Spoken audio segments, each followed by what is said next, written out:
So how did you transition from like I'm managing my ridiculously large band to I'm managing my ridiculously large band and a bunch of other ones? I think it was organic. Like it was just, people, it became clear that Hurricane was doing very well. Mm-hmm. So a lot of large bands came at me, like how large the fuck scale. help us? Yeah, like what? How? Right.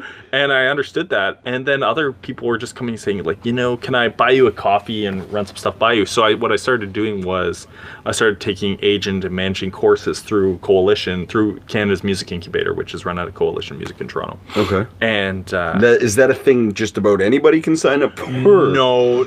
It's basically, there's like a pretty heavy, like it's a vetting process. Okay.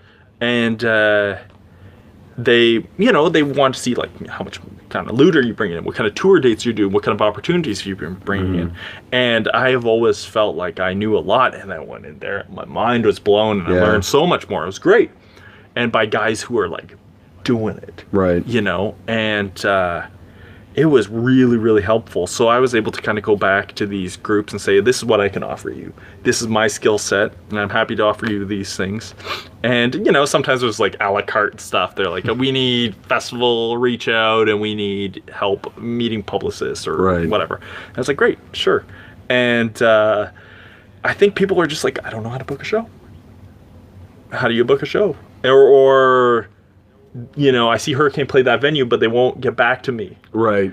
And I say, oh, well, that's because we just called them 9,000 times. Well, or we have built a relationship. Right. Yeah. And really, it's much the same way that, I'm sure you guys get a lot of messages, and there's like a filtering process.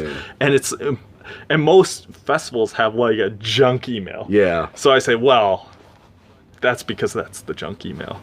And it was funny. I met Natasha, who's one of the people who books Calgary Stampede in November, and the first thing I said to her was, well, we both know that email's bullshit. What's the real one? And she laughed. She's like, oh yeah, that's okay. And so it's just that art, and I get it. And some people are exceptional songwriters and musicians, but they don't feel comfortable asking for money. Right.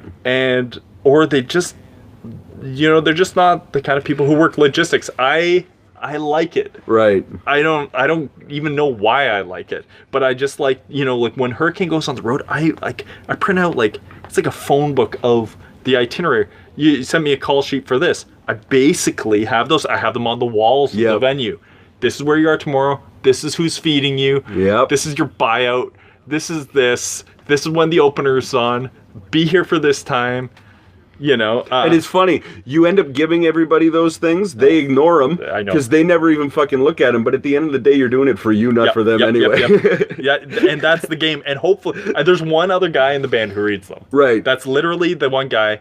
And that's the guy that in 3 months you're going to know when you're sick, you can call up and go, hey, I need you to fill out this call sheet. Yeah, he is funny because, like, I remember sending out everyone the thing, and I think they just glance at it, maybe. And that's fine, but you're right. Whenever you make those out, you realize I haven't figured that out yet, or I haven't reached out to that person. Yeah. And so you do that, and that's the way. It's, I wish that I could kind of like sit down with the early version of me who, was trying to take control of these bands. Smack him in the back of the head. And just say, listen, no more group conversations. Delegate what you are not good at. Yep. And, less information is more. It's funny that...